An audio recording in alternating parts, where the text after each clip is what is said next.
All right, howdy y'all, Andy here, and welcome to another episode of King's Comics, the podcast, after some technical difficulties on our end. I'm joined here today by my main man, Austin, who you'll notice as the host of our Talkalorian podcast, where we talk all things Mandalorian. So in today's episode, we're going to go ahead and dive into WandaVision. Isn't that right, Austin? Yes, sir, it is. So I figured we're, 3 episodes in now, so might as well give some thoughts and feedback. I mean, I was talking to you earlier before we started the stream, but how are you feeling about the series so far? You know, man, I gotta say, I know you and we talked about it pretty heavily at one point, but I had no interest, no faith at all in seeing this show. But man, I gotta say, this show really took me by surprise. This show has been just fun and weird and every single thing you can possibly think of. Mm-hmm. Oh, heck yeah. I agree. I mean, we already knew from the commercials, we knew from the trailers that things were going to be, a little off, and that there was going to be a lot of that, I know those old sitcom-y vibes, but I also didn't see it coming, like how things were going to change. And y'all, for everyone watching out there, this is going to be full spoiler territory, so we're just going for it. But just like seeing the rate of progression where we already get to see weird stuff peppered in at the beginning, you figure it might just be just like her powers, right? Like, they're going to keep it a secret for a couple episodes, and then things just kind of hit the fan in episode 3. Yeah, like I couldn't believe like how they started to like at least slowly through the episode, they actually started to like dissect everything and really start to show us like what's really going on.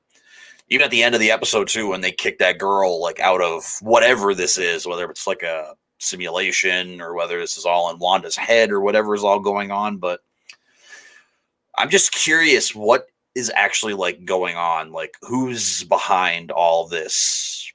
And that is an interesting thing that I noticed. So I thought I was losing my mind, but I'm sure a lot of people on the internet are probably talking. I go full ostrich, where I just kind of bury my head in the ground whenever these shows start. So, other than like maybe looking up like what the rating is on Rotten Tomatoes, I noticed the sword logo a couple of times. If you saw that as well. Yeah, I noticed that quite a few times, but I was clueless to what it is. I'm like, oh, okay. I'm used to like the Hydra symbol. Like for me, that's one of the big things in the MCU, but even to like the shield logo. So like this sword one's completely new to me. That's why I'm like really interested to see where it goes, because I was like looking it up to make sure I had the right logo in my head. Is like, so in the MC, in like the mainline comics, like sword is like for aliens. Like sword is like, so shield like kind of observes things on Earth, keeps everything safe. Sword is that for space. They're like the Men in Black almost. Like they just observe other worlds and protect Earth from like alien threats and things. So that's why it's kind of weird in the MCU, because it's like they're observing Wanda and Vision at this point. Well, even my next question too, man, like, is Vision actually back, or is this just a figment of her imagination? Oh man, that I can't believe I didn't even ask myself that. Yeah, because the last time we saw Vision, he was being worked on in Wakanda. That's an interesting point too, right? Like we literally, because technically, because of the time gap and everything between like Infinity War and Endgame, like we haven't seen him for like 5 years or whatever in the MCU. Like, because I know Thanos ripped out the Mind Stone from his head, so yeah. I think that he officially died. Because, man, I think it was this last episode, episode 3, where when she's like, "Is this real?" and he's like, I don't remember exactly what he said, but he said something, and then all of a sudden it rewinds, and then it's like, "Yes, Wanda, this is real. It's all real." It's like something is not right. Like I don't know why Catherine Zahn's character, the like 3 different kind of people she's played in this show, I don't trust her at all. I'm glad that you're noticing stuff, because I didn't even realize that. Yeah, it gets super. Yeah. Gosh, I don't know. Like, what are you thinking there? Like, because I didn't even. like I'm looking for like all the Easter eggs that I didn't even notice that she was playing 3 different people. I know that's probably like glaringly obvious, but Well, like I don't know, it's just the way she like acts and the way she actually like talks to Wanda. Because even too, I mean, this last episode where she's talking with Herbert. wow, Vision talking to his neighbor. Oh yeah, And she's all like, no, keep quiet, keep quiet. So like obviously everybody is in on it except for obviously Wanda. yeah, that's true. Huh. Yeah, I guess that's the interesting thing because we go back to episode 2 where they're all saying for the children, and that's also because I mean then we see children come up in this episode, right? She has the twins, so it's like, are these the kids they're referring to, or are there other kids? Like, what is going on here? And I don't know, there's like a weird trajectory that I'm sure someone's got it like pinned down by now, but there's a weird trajectory I literally don't know right now. Yeah, I don't know if whoever is behind all this, I don't know if they're just like playing on Wanda's emotions, if they're trying to like use her powers to, I don't know, figuratively say power some kind of weapon or something while she's incapacitated or something. Yeah, that's also a good point. Yeah, because I mean that's another thing, right? Is that we see so many people, like there's spotlights, there's military vehicles, there's encampments, like there's everything out there to observe them or observe them, right? And they have eyes in there. But it's also like, yeah, she seems to know that something's up. Like she sees that beekeeper guy come out of the sewer, and like you said, she turns everything back. So there's clearly something big enough that she's aware of something or running from something. Yeah.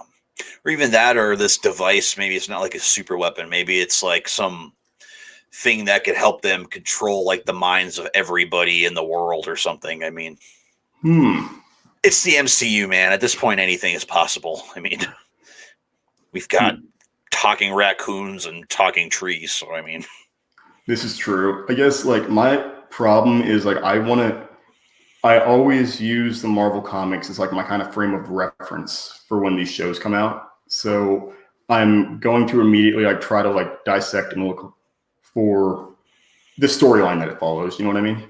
mm-hmm. So, I mean, man, I mean, again, even the length of these episodes, man, it's like, it's perfect. Like these like quick little, just 20-minute legit sitcom episodes. It fits the frame of this show so well. Yeah. And that's something that we also got to see that's something that we interestingly enough got to see with The Mandalorian too, right? When we talked about it, is that Disney is aware with its streaming service that it can do anything, right? It can do anything in terms of length. It's not worried about commercials, although we technically got some commercials in these episodes. Mm-hmm. But they don't have to worry about commercials, and they're not shooting for a specific like time bar, when they do episodes like The Mandalorian or WandaVision. Mm-hmm. So it's nice because, yeah, like you said, it's more like they're kind of thematically sticking to that 30-minute, like hitting 30 minutes on the mark. So, yeah, I mean, and like you said too, I mean, just the way they do these episodes, I mean, I don't get bored. Like, honestly, that's the first thing I thought of. Like, I figured the first episode, I'm like, okay, so this is taking place in like the 50s at some point. So, like, I'm not going to enjoy it at all. And 5 minutes in, I was hooked. Yeah. No, and even too, a little bit later on in the episodes, you start actually getting more and more comedical, I guess we could say. So, yeah, and I think that's just such an interesting point too, is the tonal shifts that we see. I mean, that kind of comes with the territory, right? But the fact that we are seeing like clear sitcom-y elements, you've got the laugh track in the background, and then you're seeing things kind of get like terrifying a little bit, right? I mean, like her powers are freaking out, which seems funny on paper, and then you start to realize that she might have created a literal like sub-reality around them. So I don't know. It's awesome. It's frightening. I've got some theories, but I want to hear where you think the series is headed or what your thoughts might be. Because, I mean, you mentioned that there might be some super weapon involved. You mentioned that you feel like the neighbors have some ulterior motives. I'm interested in that. Well, the other thing I feel too when it comes to this series is I feel like in some way, shape, or form it's going to tie into Doctor Strange and the Multiverse of Madness because she is scheduled, I guess we could say, to be in that film. So it's supposed to be Yeah, her alongside Doctor Strange in this horror related kind of MCU film. that's true. Yeah, I mean, because like you said, you get into like multiversal things, right? And it's like her creating a sub reality, considering how powerful like Wanda is able to be, is because we don't know like the full extent of her powers in the MCU outside of just kind of like doing like kind of kinetic stuff, right? Like manipulating things. But if she created like a whole sub reality, then that fits right in line with where we're assuming the story of Doctor Strange and the multiverse would go. Because I believe that film is scheduled for, I think next year it's supposed to come out sometime. I know it's after Spider-Man 3. Yeah, that's right. It's 2021. Wow, it's funny because I hear movies get announced for 2022, and I'm like, oh, that's so far away. And then I'm like, oh, yeah, we just kind of rolled over into 2021 way too quickly. Yeah, man. I mean, all the movies that got pushed last year, man, I'm excited to see them. Like right now, man, right now, I am hyped for Godzilla versus Kong, especially after watching that trailer. I still haven't seen the trailer for that. I keep wanting to do a reaction for it, but I'm not really bought into Godzilla versus Kong. It's just I've had to like wait so long on the movie. It's just I hate to say it's too ridiculous of a concept for me because once again, guy watching the MCU movies and literally just about everything else in existence that could be ridiculous. But I'm just like not that excited for Godzilla versus Kong. Oh man, it's gonna be a great popcorn flick. I'm excited. And maybe that's a good thing, right? Maybe it's good that I'm like I've got no expectation going into this because I might be like really pleasantly surprised, and it might become my favorite movie of all time. There's no way of knowing. Yeah, I mean, anything is possible at this point. Just as long as my film that was hyped up for last year doesn't get pushed again because it's coming out in October, and if it gets pushed again, man. Which one is that? Halloween Kills. That's right, man. I forgot that they laid out the slate for all the Halloween movies coming out.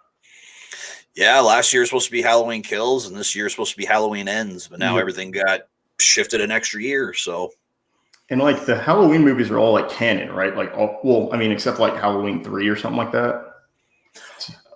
Not anymore. It's kind of like I guess the best way I can describe it to you, it's like how Dragon Ball Super just completely erased Dragon Ball GT's existence. Gotcha. Okay. So basically, it's the original Halloween from 1978, the Halloween film from 2018 that just came out here a couple of years ago, and then now Halloween Kills, Halloween Ends. That's now the official, now canon timeline of Halloween, which weirdly enough, there's like 4 or 5 like different timelines you can look at when it comes to the Halloween series. It's you gotta be kidding me. Gosh, no. Yeah, that does that kind of reminds me of like, obviously we're like just tangenting at this point or going tangential, but it's like, it reminds me of the Rocky movies, right? How like technically like with Creed coming out, like people were like, technically this causes like a divergence in the canon of the Rocky movies. And I was just like, man, it's a freaking Rocky movie. Like I'm not watching a Rocky movie and worried about like if there are split realities or timelines. Man, I just want to see someone get punched in the face and the underdog come out on top. But like for whatever reason, I'm more on board with that for a horror movie. I know. I mean, it doesn't bother me because like in some way, shape, or form, except for one, I'm willing to say, I can enjoy a vast majority of the Halloween films. The one I hate the most is Rob Zombie's Halloween 2. For me, that is one of the hardest films for me to even sit there and contemplate on wanting to watch. Really? I hate Rob Zombie as a director and a writer. I don't like his style. I don't like how often he uses, the F-bombs and, nudity and the amount of blood, guts, and gore that he does in his films. for me, man, that's not horror. You don't need to have naked chicks and blood and guts everywhere. Just do something that's going to terrify me. Something that the original Halloween does perfectly. Yeah, no, and that's, oh, just a sec. I do want to give a shout out to Eric. Hey, what's up, man? How's it going? Yeah, no, I agree with that. That's my like problem with a lot of horror movies is where they like can kind of verge on, or just any movie in general, right? Is like when it doesn't stick to the theme contextually. But especially for a horror movie where I'm just like looking to be scared, and like you said, it just has all these like scream queens and like just deviates from the fear for like I don't know, just some like you said, some just more adult material. I mean, other than the violence and the gore you were expecting, right? It's like comparing the very first Nightmare on Elm Street to Freddy's Dead, and they're so just polar opposite of one another. Even to like comparing the original Child's Play with Seed of Chucky. Oh gosh, yeah, it's one of those where it's like things get like to the point of parody and satire where it like crosses the line to like, okay, now this is just a joke. You know, it's like now I'm not even like worried about being afraid anymore. You know. Yeah, it's hard to like take anything seriously after that, like, you know, because like Seed of Chucky just almost destroyed the franchise, and then a handful of years later they come out with Curse of Chucky, and it's back to that straight horror. Obviously, we all know who Chucky is by now, but everybody's really confused as to how all these people are dying around the house, and you just get that great tension that at least the first three films brought you, because, you know, Bride and Seed, they're more comedy based. I mean, oh yeah, Bride is still enjoyable, not one of my favorites of the franchise, but I mean, either way, man, it again, even too, like you want to compare, bringing us back to WandaVision. Yeah, it's like trying to compare WandaVision to anything else the MCU has done. Like, the closest for me you could compare this to would be like Guardians of the Galaxy. That's actually a really valid comparison. Yeah, because it deviates so much from what you're expecting out of like an MCU movie up to this point that, or I guess that's where like this becomes slightly uncharted territory, right? Because then you get into like the comparison between like MCU movies and then like MCU shows, right? Because we've had like Shield, we've had Agent Carter. I feel like I've got to be forgetting one. Either like is that all like the MCU shows, or? I guess those are more shows that actually pertain to the MCU, but I don't know if they've actually been like confirmed to actually be a part of like the actual canon to MCU. Well, those two were canon, I think. Like when I was looking it up last time, I just meant like, you know, you've got stuff like Runaways and then Cloak and Dagger, which are MCU characters, and I can never like track if they're canon or not, right? Especially because I like characters like Cloak and Dagger and some of the Runaways. Yeah, well, it's even too like asking if like the New Mutants, if they were a part of like the actual X-Men universe. And that's actually a great question. I mean, hey man, I don't know. I started losing track of the X-Men films after X3. I didn't even know what was going on after that. I'm like, okay. Gosh, that actually does kind of bring me back, because that was one of the theories and like thoughts I was going to mention, right? Is we see the twins born, we see Billy and Tommy born, which gets me excited because I've had this long running theory in the MCU for a while that they were going to build up to Young Avengers, that they were going to make a Young Avengers team, right? And Billy and Tommy are each two of the Young Avengers. They're, oh gosh, man, I think it's Speedster or Quickster. I should remember this, right? But either way, one of them is basically has Pietro's power, has Quicksilver's powers, right? And the other is Wiccan, who basically has magical powers similar to like a combination almost between Thor and Wanda, you know, and Scarlet Witch. Is kind of weird, but they're both immensely powerful. But then you also have Kate Bishop, you know, a teen Lady Hawkeye. And then you have a Patriot, who is interesting because we might see him show up in the Captain America and Winter Soldier film, or Falcon and Winter Soldier, right? My bad. TV series. That's one of my theories, is that they're building up to Young Avengers. But we've also got Cassidy Lang, in the MCU already, and she becomes Stature, who can change her size. So. Well, I mean, yeah, like you said, we got her, we've got the two twins now. If it actually becomes real, if maybe there's a way she can bring them out of this world or whatever she's in, and then you have, man, who's the fourth one you said? Man, I'm already forgetting. Oh gosh, I said Kate Bishop. Yep, Hawkeye. Yep, there we go. Well, she's already confirmed. She's being played by Haley Steinfeld in the Hawkeye show. That was a surprise casting. I feel like we got that casting announcement like a while back, but it still like surprised me. Or like, I guess I heard like rumors, not necessarily confirmations. See, man, like I heard she was getting cast, and this was like months ago, and then I started seeing like the behind the scenes, and I was like, she looks familiar, and I started scrolling through more. I'm like, oh, yep, gotcha. That's right. That's a thing now. I forgot about that. Yep.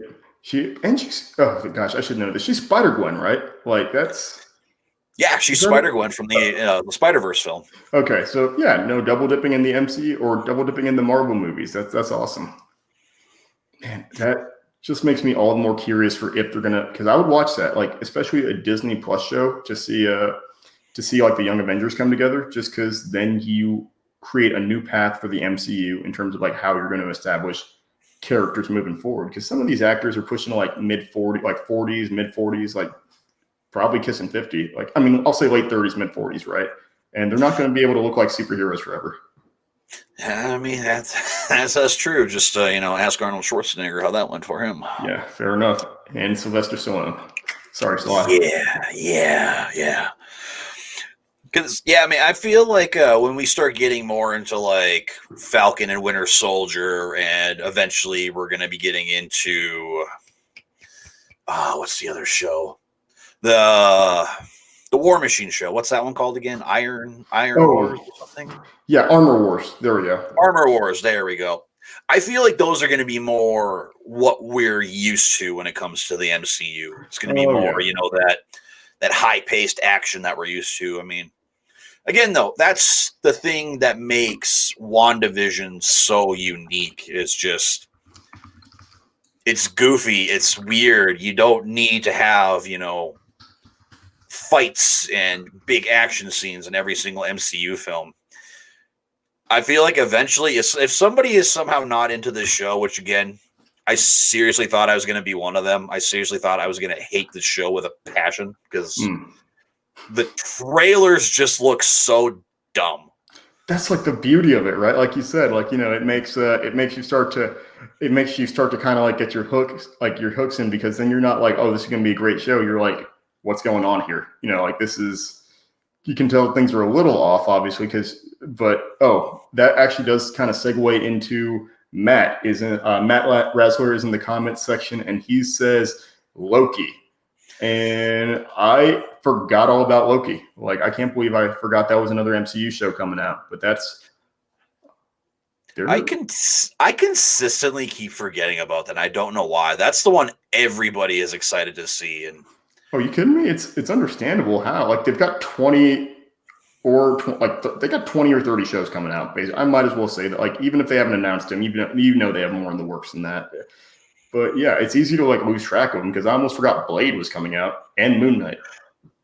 See, Moon Knight I remember because I've been watching Ren on his podcast, Geeks of the Round Table, with Zach Pope, and they bring that up every time. And when they were talking about all the Disney shows they announced, so they were talking about all the Star Wars ones that you and I already talked about, all the Marvel films and all that stuff. Like, I'm always forgetting that, Moon Knight's a thing, Loki's a thing. I consistently forget about Blade. Like, he's one of the last characters I thought they'd ever try to like make into a movie again, because the first Blade's pretty good. The second one I've never seen. The third one I only watched it because Jessica Biel was in it. I can willingly say that.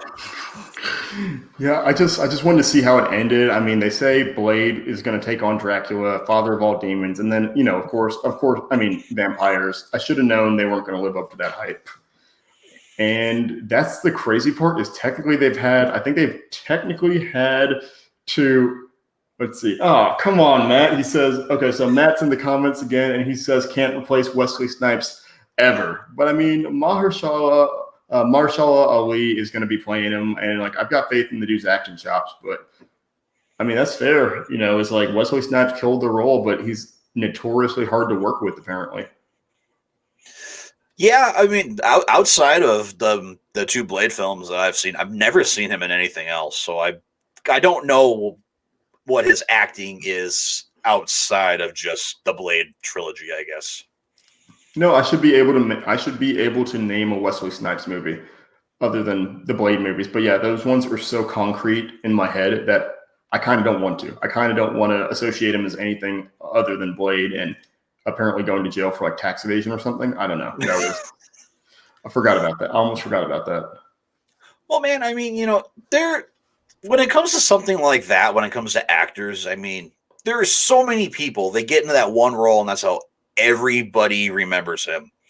Daniel Radcliffe, Harry Potter. That's all everybody sees when they see him is Harry Potter. Like now there's a film he's in called like Guns Akimbo, where he's got these guns or whatever drilled into his hands and he's just shooting people left and right. It's like, Harry.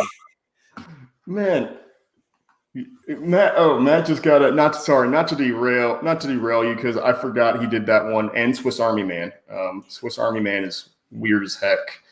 But yeah. Matt also just brought one up. Demolition Man. I've never heard of that. Wait, you've never heard of Demolition Man? Dude, it's no. It's incredible. It's actually incredible. It is. Oh gosh, this movie got made is all I'm going to say. But basically, Sylvester Stallone is like this. So Sly is like this super cop, right? And he is like in like almost like a death battle against the world's most dangerous criminal, who is Wesley Snipes. And I forget. Somehow they both get cryogenically frozen or something, and then they get unfrozen like years in the future, right? Like I think Wesley Snipes' character I think like his jail sentence is like life 30 times or something like that. So they freeze him, I guess. I don't know. And then Sylvester Stallone gets frozen so that he can take him out when he gets eventually unthawed or something. Like it is a weird plot, man, but kind of awesome at the same time. Taco Bell is apparently the only the only fast food chain left. Really?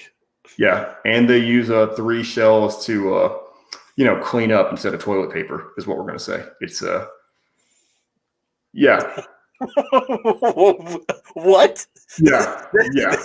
This is a thing. This is a movie. It's actually like great popcorn flick. If you want to get into popcorn flicks, that's a good one. Yeah, that one's solid, but. Yeah, once again, so thank you, Matt. Thank you, Matt, in the comment section. That does remind me that there is another Wesley Snipes movie. Awesome. So then I guess to kind of take us back to the MCU shows, right, WandaVision is like the first one that we actually have out, and it's setting a good pace for what to expect. I mean, in that expect the unexpected. Because we know for a fact already that multiverse stuff is coming to the MCU. That was like basically dropped as soon as Loki dipped when they went back in time, right? And as soon as they started playing around with Pym particles, and then in Doctor Strange, in the original Doctor Strange, we find out that he's creating tangential realities every time he uses the Time Infinity Stone. Mm-hmm. So now we're kind of seeing that all like come together, I guess. Oh, and I mean, too, they're even going to be doing that kind of stuff in the new Spider-Man film that we talked about in your last podcast, how they're going to be opening up all these different universes, I think, because they're bringing in the Amazing Spider-Man's Electro and the Raimi Spider-Man's Doc Ock as villains. So it's like,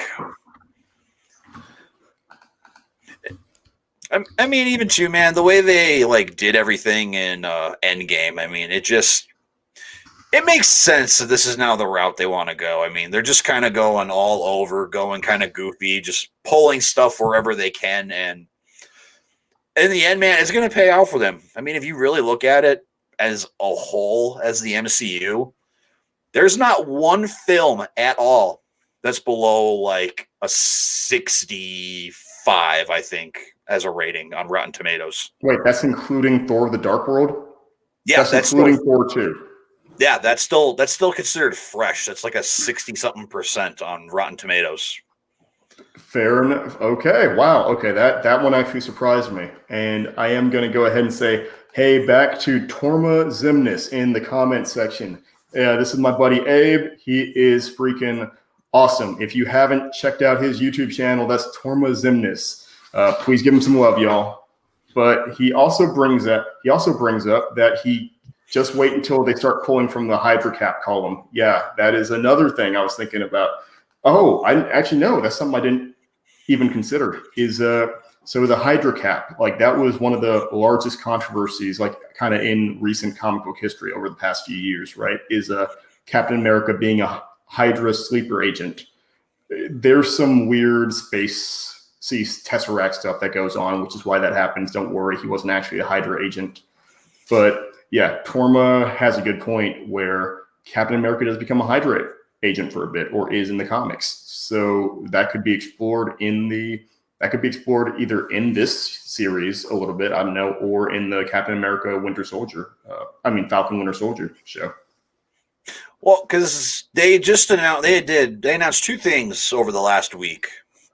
Early last week, they announced that apparently, I don't know if it's true or not. I've yet to hear if it's actually confirmed or not, but supposedly Chris Evans is coming back to play Captain America. Huh. Which I find weird because the last time I checked after Endgame, he said he was done playing Captain America. Well, I know they had to they were yeah, I'm going to touch on what Torma just dropped in the comments in a second. But yeah, no. That's a good point. I don't know. I mean, once again, like if you see the kind of zeros they're probably getting in their paycheck, I'd probably play Captain America too. Again, I'd probably reprise that role easily. But because they're thinking they're making another Disney Plus show, where it's the moment when Captain America goes back and he's going through and he's bringing back all the stones. So they're thinking they're going to make a show of like every single stop he makes when he goes to redeliver the stones back, and like how he ends up becoming old man Captain America that we get at the end of Endgame. That'd be interesting. Part of me wants to see that, but part of me, like, I've got mixed feelings about both wanting to see that and both wanting to like let it rest, like letting it breathe. Because I like the idea of this alternate reality Captain America coming into play, like Torma said, right? That if they pull from the Hydra Cap column, so to speak, like if he returns and he plays, I don't know, a Captain America clone or something like that, then that could be cool to see. I don't know. That is an awesome thought. And Torma also brings up basically blame the Celestials or something, for Hydra Cap. Is basically what happens in the comics, if I remember correctly, is Captain America gets turned into an old man because someone like takes his powers or whatever. And then they use a Tesseract in the comics to restore his powers. Now he's super soldier again. Turns out something happened with the Tesseract, so it creates Hydra Captain America somehow. Once again, I forget how all this works. Then Captain America eventually fights his way back through Tesseract, Nether Space, or something weird, and then fights himself. Oh, by the way, Hydra Cap takes over the planet, basically, or at least America, at that point in time, and can use Mjolnir. Yeah, it's an insane story arc. It's a Secret Empire by Nick Spencer, if I'm remembering correctly. Yeah, once again, it's so weirdly, it's kind of like him. So weirdly, it's kind of like him fighting himself in Endgame. I mean, honestly, yeah. Basically where he thinks he's like a Hydra, he thinks he's a Loki or whatever. In this case, it's like real Captain America comes back and then just like has a fist fight with a fake Captain America. Then Enchantress had cast a spell on Mjolnir to allow Hydra Cap to wield it, but then she gets taken out, so the spell drops, and then real Cap can wield it and kick the crap out of Hydra Cap.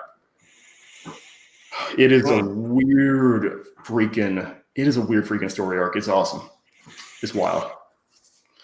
But I mean, that all brings us back, to the fact that you say Chris Evans is coming back. I had not heard that. So, okay, so wait, that's another thing. When they say he's coming back, did they confirm old Cap or new Cap, Chris Evans? That's the thing. All they said was Captain America. So, like, I don't know if he's going to play old man Cap, if we're going to get maybe somewhere in between when we see him last in Civil War up to, like, Infinity War. I mean, I don't really know. Maybe he's even coming back because I know there's still that, oh, man, what's it called now? That What If show? Yeah, gosh. But that's interesting because the What If show is going to be, like, animated. Right? I think I heard. Yeah, it's going to be an animated show, and they've already announced the first 2 episodes. So I believe the first one is Peggy Carter becomes Captain America. Yeah, that's right. Well, that's the thing. I heard like 3 or 4, right? Like Peggy Carter becomes Captain America. I think it was Black Panther becomes Star-Lord or Tony Stark becomes Star-Lord. I forget which one. I should know this. Bruce Banner becomes Iron Man, I think. There's a couple weird ones. I'm missing a couple, but yeah, I know I'm missing a ton. I thought I heard that one of them was going to be like Marvel Zombies. Yeah, Marvel Zombies. I think I got her confirmed. I want that. I need that. I mean, that's the thing. You know what? Once again, like people joke about it, but it's like, if Marvel puts it out, people will eat it. I mean, basically at this point, if Disney puts anything out, people are going to eat it up, especially Marvel and Star Wars stuff. People are craving that so badly. Yeah, we are. That's for sure. But I guess, like, how do you feel personally about the fact that this is interesting because this is our re-entry into and y'all, if you have thoughts, feelings, or comments, please feel free to drop them in the comment section. But yeah, how do you feel about this being like our injection into the MCU, like our reintroduction? Because now WandaVision came out before Black Widow did. Yeah, this is now our official entry into Phase 4.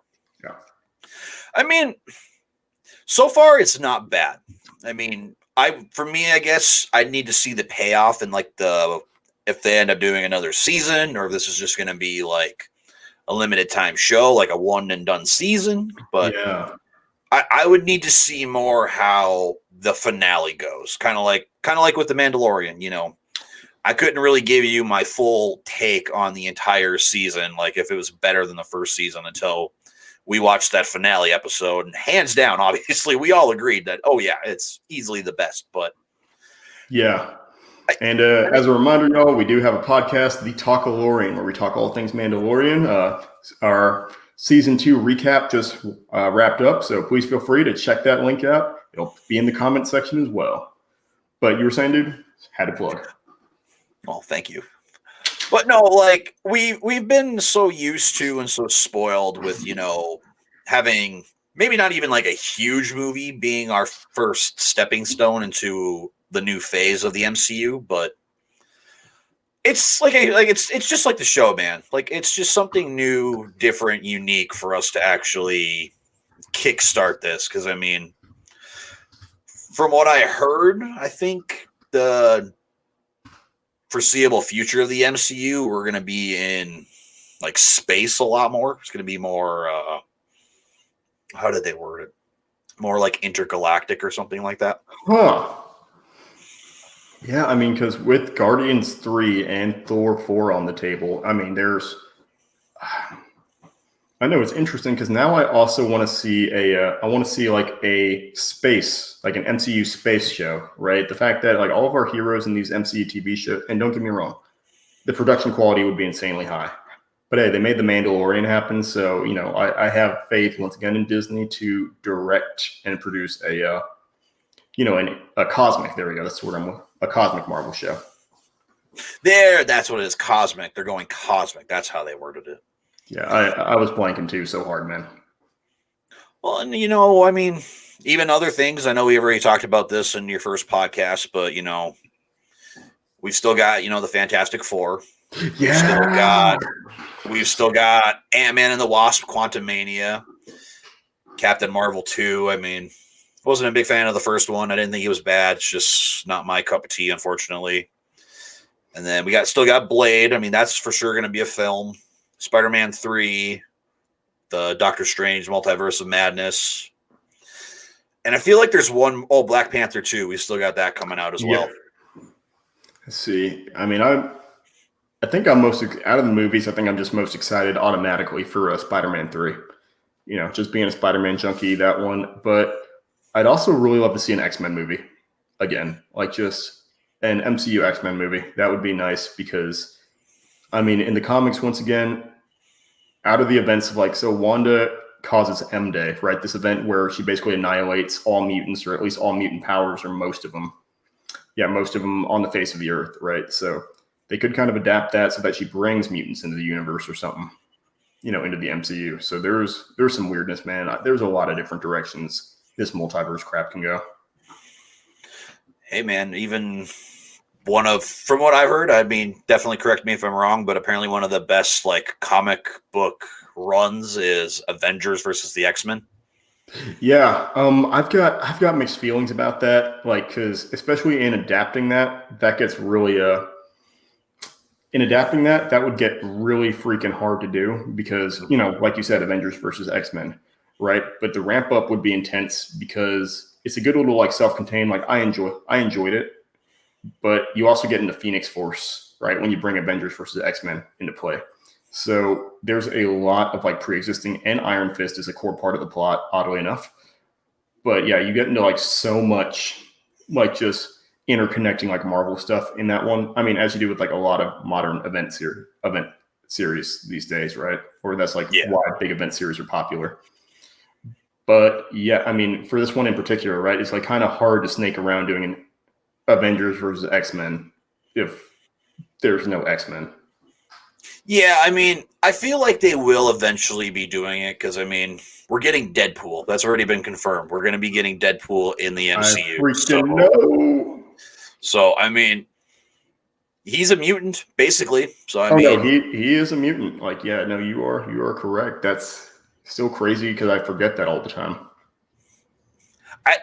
I feel like probably within the next, and I'm just taking a swing here. I could be so wrong, but I'd say within the next 2 to 3 years, we're probably going to be getting an X-Men drop eventually. They're going to be announcing, yep, this is the X-Men. These are our X-Men. This is what's going to happen. It's going to lead up to whoever they end up fighting. I mean, it's yet to be confirmed who the big baddie is going to be now for the foreseeable future now that they beat Thanos. I mean, I've heard Doctor Doom. I've heard him a few times. I've heard Galactus a handful of times. I feel like if they bring in Galactus, that oddly enough might be more. I feel like Galactus might be more of a smaller villain or a recurring villain, or kind of a. Galactus is interesting because depending on how you play him, he can be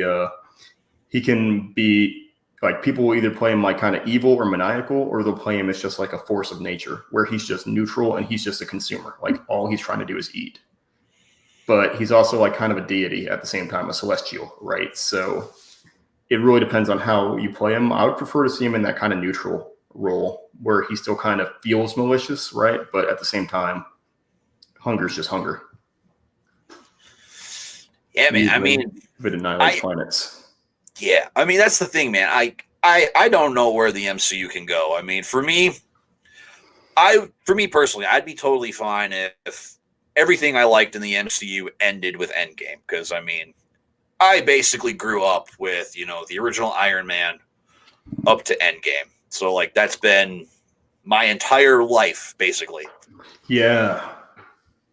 Or I guess at least the last 10, 11 years, however long this has been going on now. So, but it's been a part of what makes me, things I haven't really enjoyed about, seeing the MCU, going into the theaters and going to experience these movies.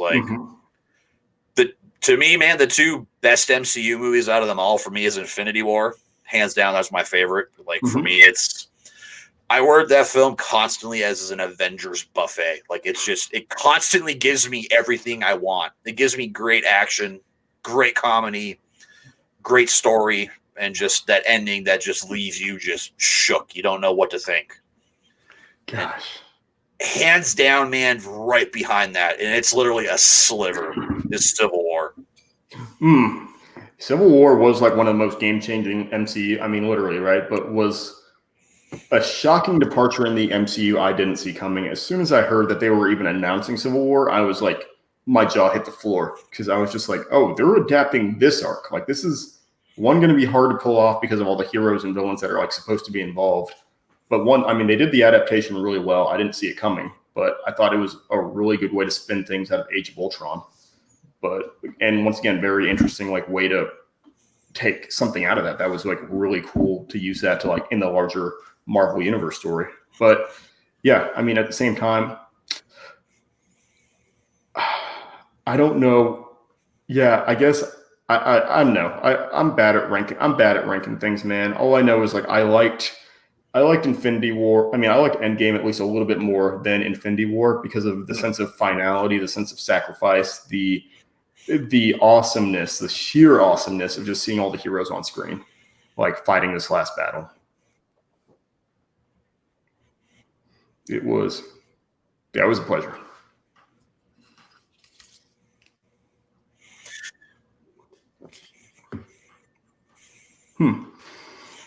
Yeah, man. I mean, like you said, like ranking things is just just difficult to do. Like,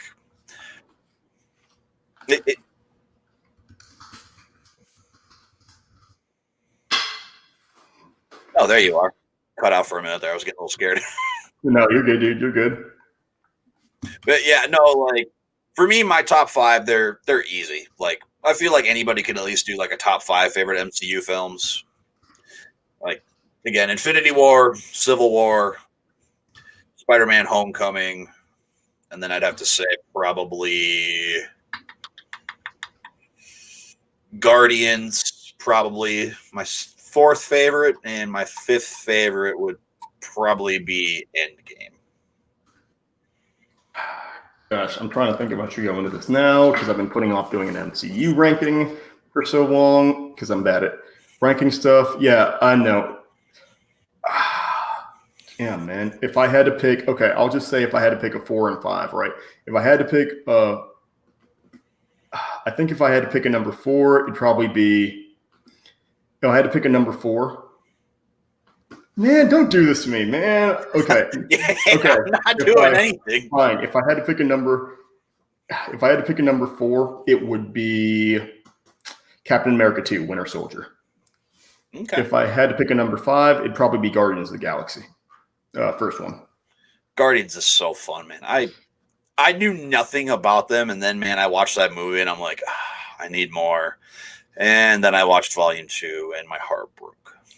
Yeah, like Volume 2 was kind of like a lot of people either are afraid to talk about it or don't talk about it, but Guardians 2 was like too much of a, like people have called it like a Marvelization, right? Where like everyone's just kind of expecting like Marvel comedy out of a lot of things. And I think it took it like a little too far. Not like, you know, like I know it's just like almost too much comedy that it made it like, or attempts at comedy. But I don't know. Either way, it was a good movie. You know, either way, it was a good movie.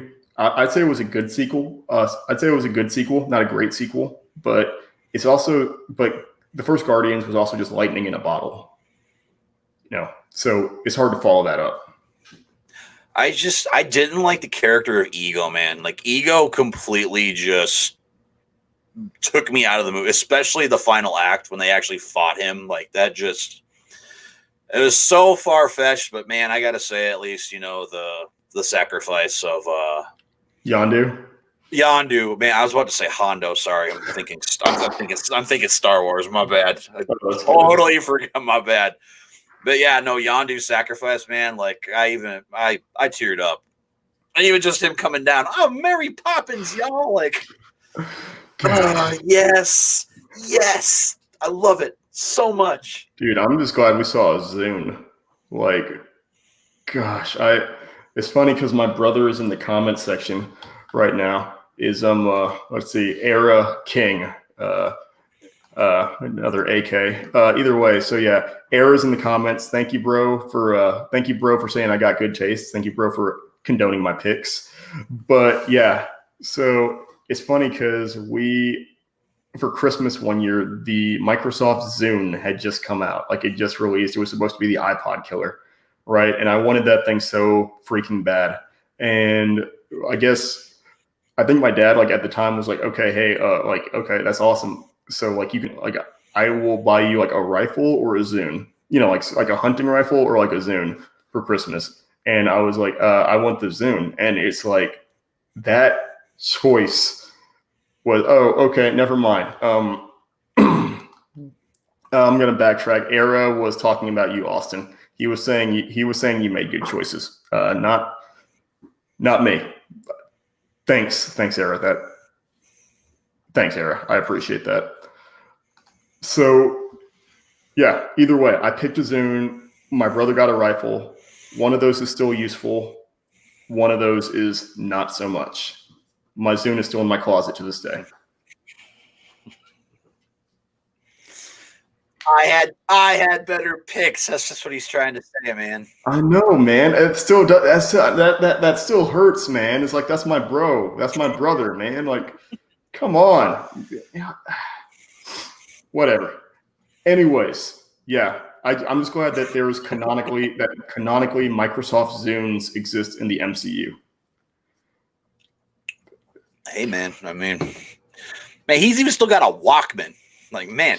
How long have Walkmans been like not a thing?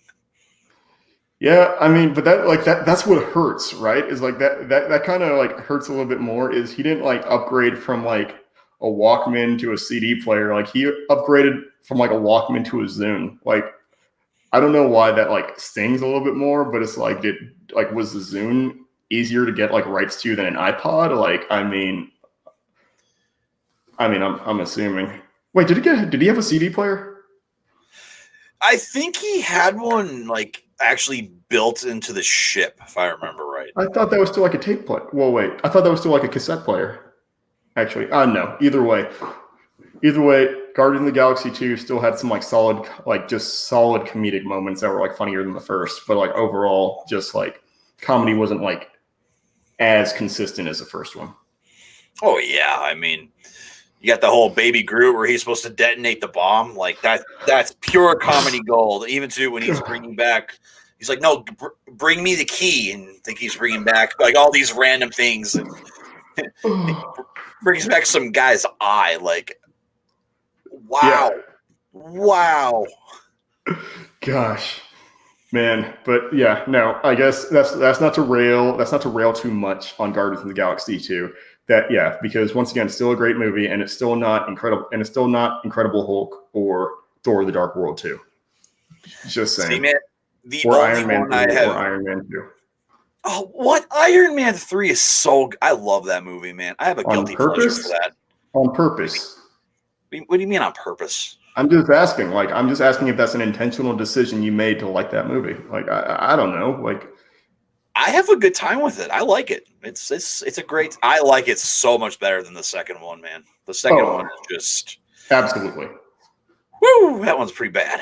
Yeah, I'm just teasing you. Like, yeah, Iron Man 3 is like not bad. Like, I mean, it's good. I'm just gonna say it's good because not bad sounds like average, right? But it's a good movie. I'm just like so ticked off because like So I keep like going back to the comics, but it's like Extremists had so much more potential. And then him detonating all of his armors at the end felt kind of like just stupid because then it was like canceled out in the next series of films where he's like, oh yeah, we should make a pseudo armor over the earth. Oh yeah, we need to create a giant prison to contain superhumans. It just felt like it backpedaled from like the grandeur and the symbolism of like detonating all of his armor.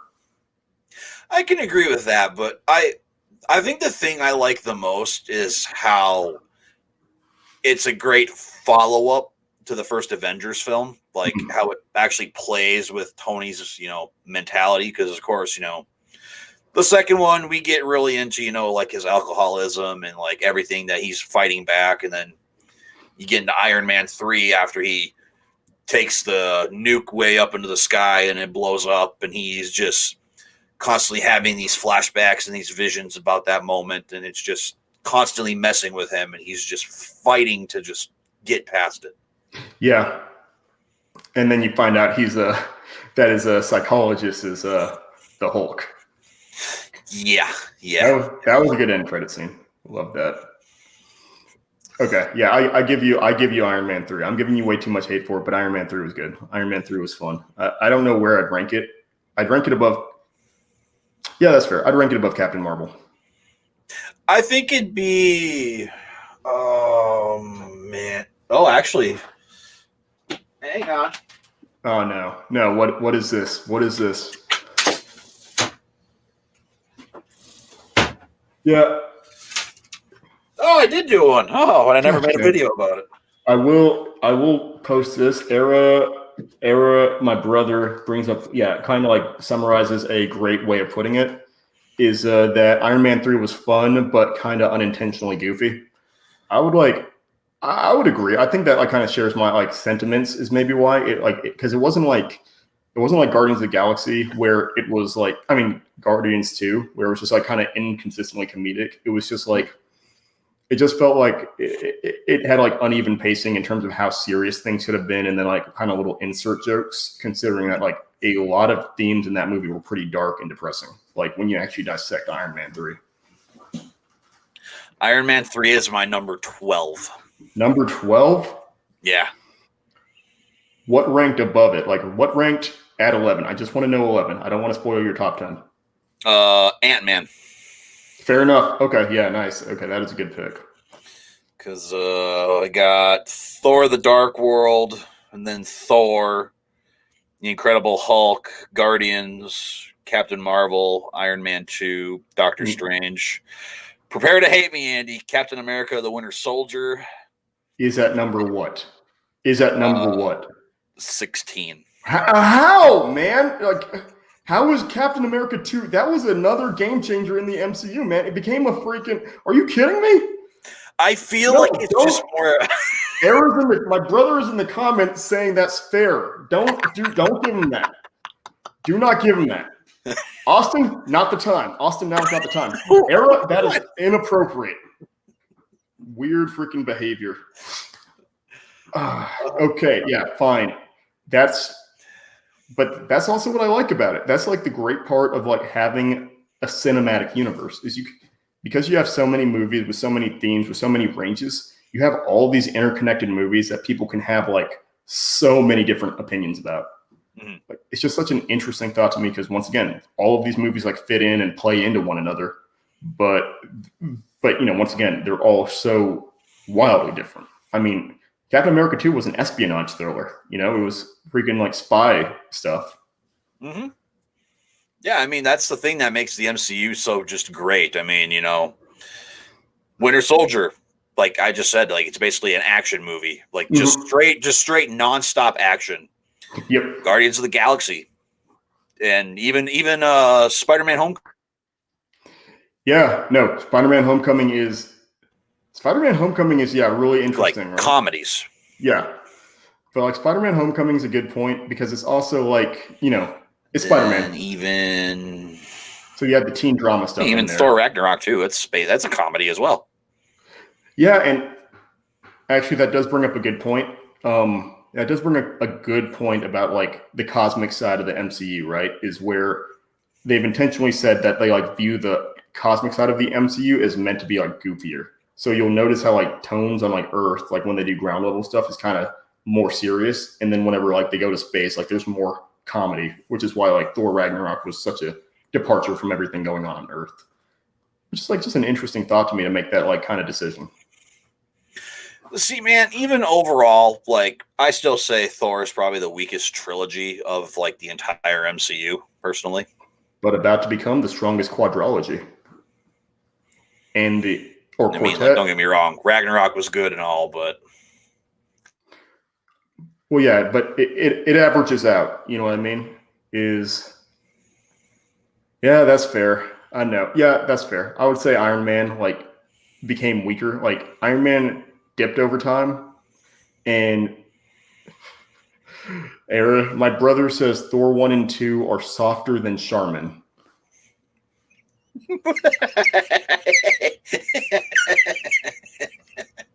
Which is brutal. But also fair. Which is crazy because like I feel like I liked Thor: The Dark World 2 more than other people did, but I also haven't seen it. And I realized over time I have no intention of watching it again because people have like just trashed it so much. And then whenever I see clips from it, I'm like, oh, wait a minute, this is not as nearly as good as I expected or nearly as good as I remember.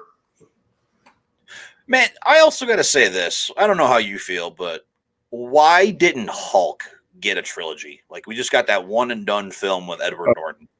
We actually talked about that a little in the we talked about a little bit about that in the Mandalorian podcast, right? Or the Talkalorian, right? You, me, and Ren, where the Hulk, the rights with Universal are so technically Universal. Technically, the Hulk, I think, is still in the same position that Spider-Man is with Sony, right? Where Hulk still is owned by Universal, but they loan the rights out to Marvel or something. Something weird like that. So I think they said they were like trying to do a mini trilogy with him, like contain it in other movies, but he just, because of rights, he can't get like an actual movie, I think. I mean, like, don't get me wrong. Like, I'm not the biggest Hulk fan to begin with, but man, I feel like it'd just be justice for him just to have another standalone film by himself. Yeah. Yeah, that's fair. I'm just curious about what that might cost. I'm curious about what that might cost Marvel to pull off. I mean, he's supposed to be in the She-Hulk, and apparently that's going to be like a little mini movie for Disney Plus. Actually, you know what? Maybe that's it. Because I need to like review those deals again. But maybe that's it, right? Is the fact, like, I think they can use him as a featured, like they can use his like feature and likeness, but they can't like dedicate a whole movie to him. There's some weird contingency between him and Universal. That's dumb. I know, dude. I don't get it. I don't get how all that stuff works. Me neither, man. I'm just the guy who goes and watches a movie and eats a pound of popcorn and enjoys himself. Fair enough. I preach.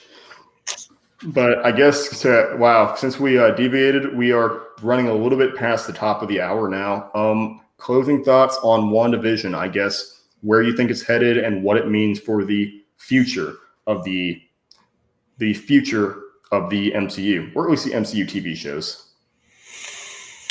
I feel like like I said, I think it's actually not that bad of a start to phase 4. I just need to see the payoff at the end. I need to see if we're going to be getting a actual legit MCU battle like we're used to, or if we're just going to be stuck in this imaginary world that I'm assuming Wanda has just made by herself. But yeah, I feel like this is just a good like first quarter, I guess how I could word it, like a football. It's like a good first quarter into what's going to be the new phase of the MCU. So overall, I'd say right now I'm at a 7 out of 10 for the show. Interesting. Okay, that's fair. I think I'll sit pretty with you there. I'm like I would need to rewatch or see the full series because I tend to like rate like high rather than low. So I think I'd give it an 8 out of 10 right now. Just because I still need to see where things develop, right? Where I'm like hooked, especially since they brought the twins in, and that kind of, like I said, points towards Young Avengers, which is a spinoff I've really been wanting to see. But also, like you said, this whole potential sub-reality and what it means for like if Vision is alive or if he's like like if she's a figment of her reality bending powers. Mm-hmm. Because I don't know. Because once again, like Vision was being repaired in Wakanda, like in Infinity War. So I don't know what that means for where he's at now. But I hadn't even thought about that until you said something. Yeah, man. I mean, that right now is my biggest question overall. Like, is this actually Vision, or is it just how she's imagining him, how he would be in this alternative like realm that she's created? Yeah, and I think that's also what's interesting. Like, since now that you brought it up, right, is he's got like enough autonomy in the series. Like we see him like talking to the neighbors and like actually interested about what they're going to say. Like he's picking up on something. We see that like he keeps himself from like saying his actual true thoughts to Wanda. Like has some reservations about what he's going to say. So it's kind of, we see that he like gets in like a little bicker like with her over the name.